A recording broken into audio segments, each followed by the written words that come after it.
Hello students, today we have to start the next chapter of class 10, that is chapter 2, acids, bases and salts. So already you have discussed about this chapter in your previous classes, like in class 7 or 6, the acid, bases and salt. Even I had also uploaded one of the video related to this chapter of class 7. But here we are with the same topic for class 10. So we have to understand this topic for class 10. What is new in class 10? What is different in class 10? So in class 7 or in your previous classes, you are having elementary ideas about acid, bases and salt. But in class 10, you have to read the real acid, bases and salts, the different types of acid, bases and salts.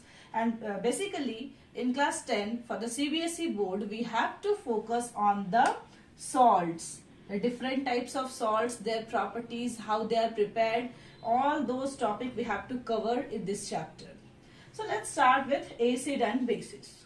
There are various concepts related to acid and bases. Various chemists had given their various concepts, like Arrhenius had given, Lewis has given, Bronsted had given. So various chemists given different concepts about the acids and the bases. But before going to those concepts, let's start the classical concepts of acid and bases. So what is the classical concepts of acid and bases?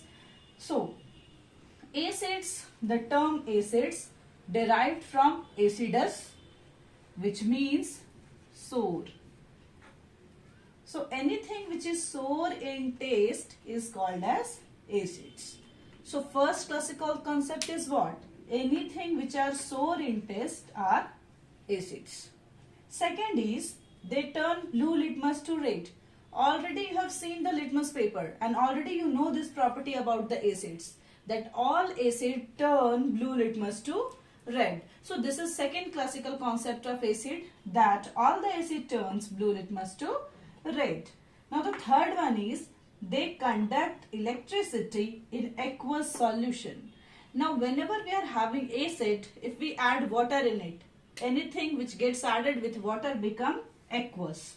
So when we add water to the acid, it becomes aqueous, and there are some ions released during that process. When we make anything aqueous, there should be release of ions, and due to release of those ions, they are able to conduct the electricity. So acids, when dissolved in water, can conduct the electricity. The next point is it reacts with bases to form salt. So any acid when react with the base, it forms salt, that is the neutralization reaction.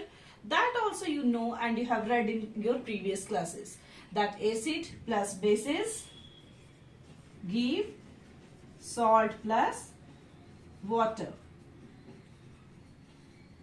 And this specific reaction is called as neutralization reaction. Now, what are the classical concept of bases? Now, bases are opposite to that of the acids. So, the classical concept of bases are, first, they are bitter in taste and slippery in touch. When we touch it, we feel slippery. And the taste of bases are bitter. So, this point you have already read in your previous class. Now, the next one is, they also can conduct electricity in aqueous solution. The reason is same. Since they also when dissolved in water, they breaks into their ions. They liberates their ions. And due to availability of those ions, they are able to conduct electricity.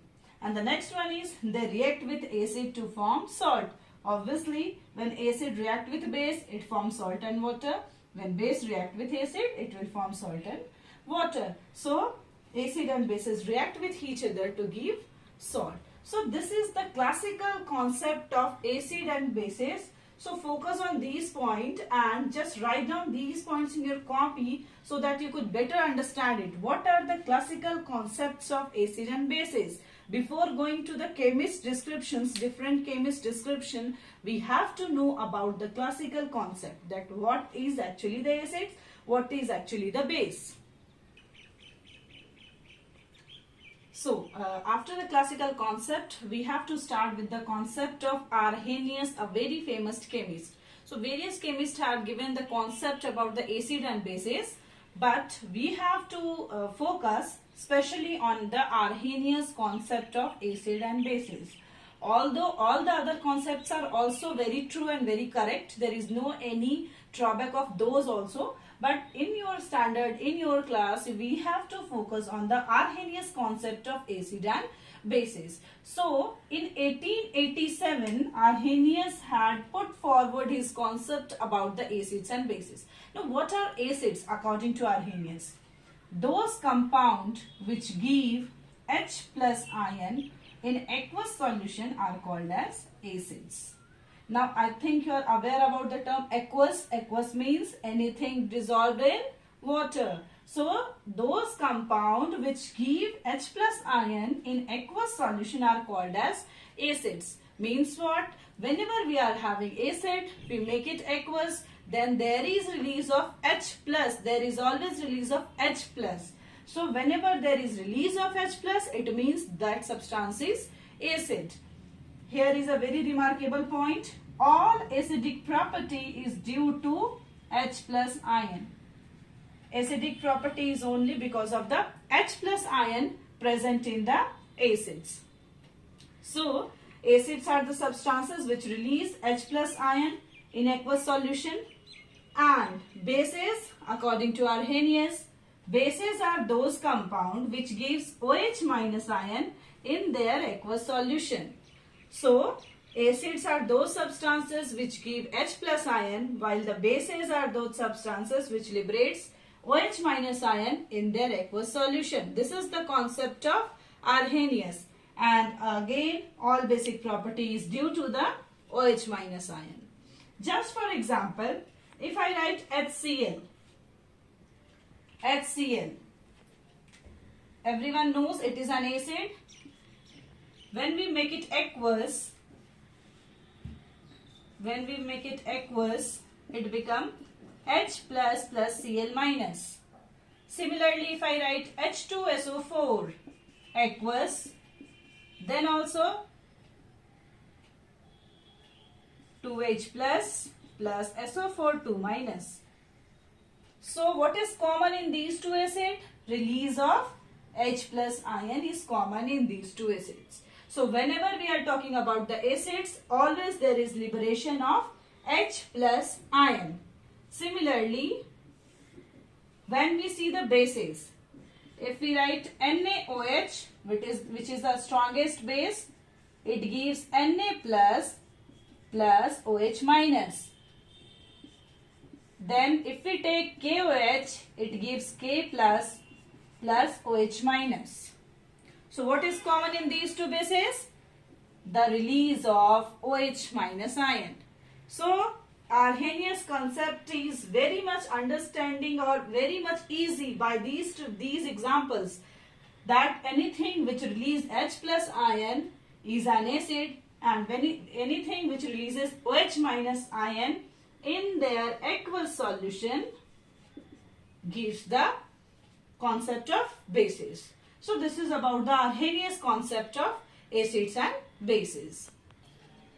Now the next concept is Lewis concepts of acid and bases. So after the Arrhenius, Lewis has also given his concept regarding the acids and bases. So what is the concept of Lewis? Lewis had given the concept that electron pair acceptors are Lewis acids. Understand it very clearly. Electron pair acceptors are Lewis acids and electron pair donors are Lewis bases. So a substances, a compound which can donate the electron are Lewis base, and which can accept the electron pair are the Lewis acid. Now there is slight difference between the concept of Arrhenius and Lewis.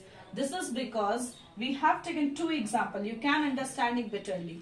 According to Arrhenius, any substances or any acids have a capability to release H plus ion in their aqueous solution, and bases has capability to release OH minus in their aqueous solution.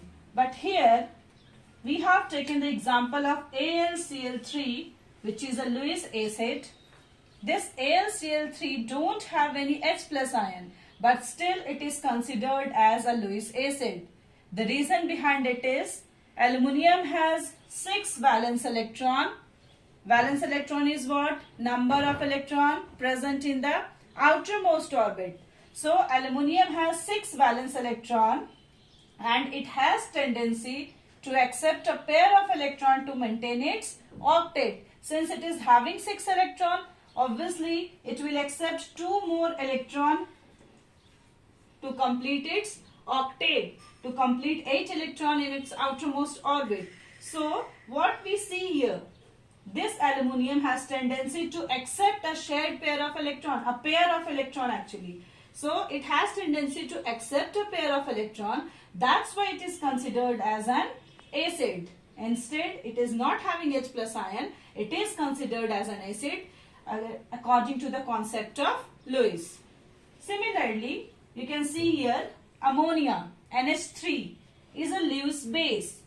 Now, according to Arrhenius, anything which releases OH minus ion, that is actually the base. But here in ammonia, there is no any OH minus, but still it is considered as a base. The reason behind it is, you can see here the electron, which I have shown you, these 2 electrons.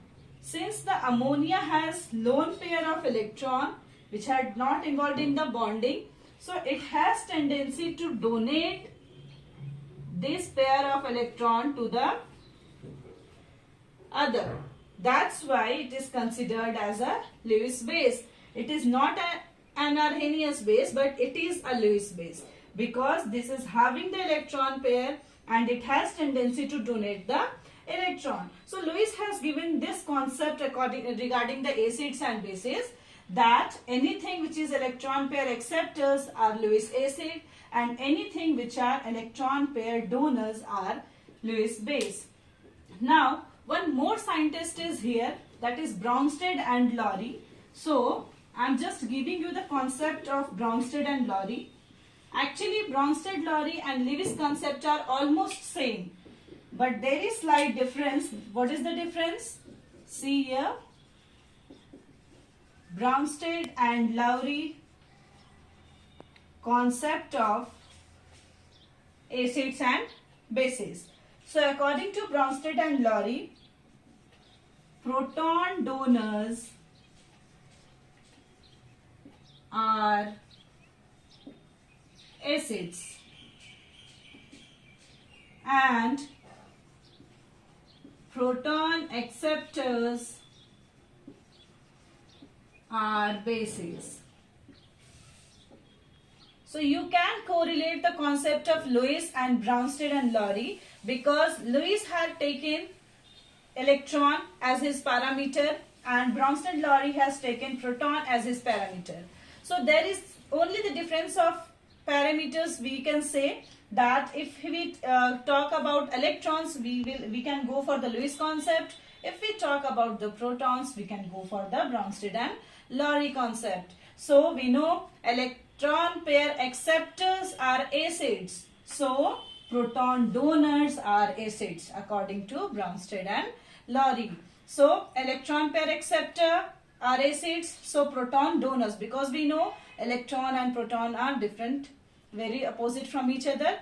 That's why if a substance accepts electron pair, it can donate their proton. So proton donors are acids and proton acceptors are bases. So we have read about all the concepts of acid and bases. The very first we started with the classical concepts of acid and bases. Then we moved to the Arrhenius concept. Then Lewis acid base concept. And at last we read about the Bronsted and Lowry concepts of acid and bases. Now there are various deviations of these concepts on the Lewis acid base concept. But that you have to read in the higher classes. So that's all for today. In the next class, we'll discuss about the types of acid and bases. Thank you.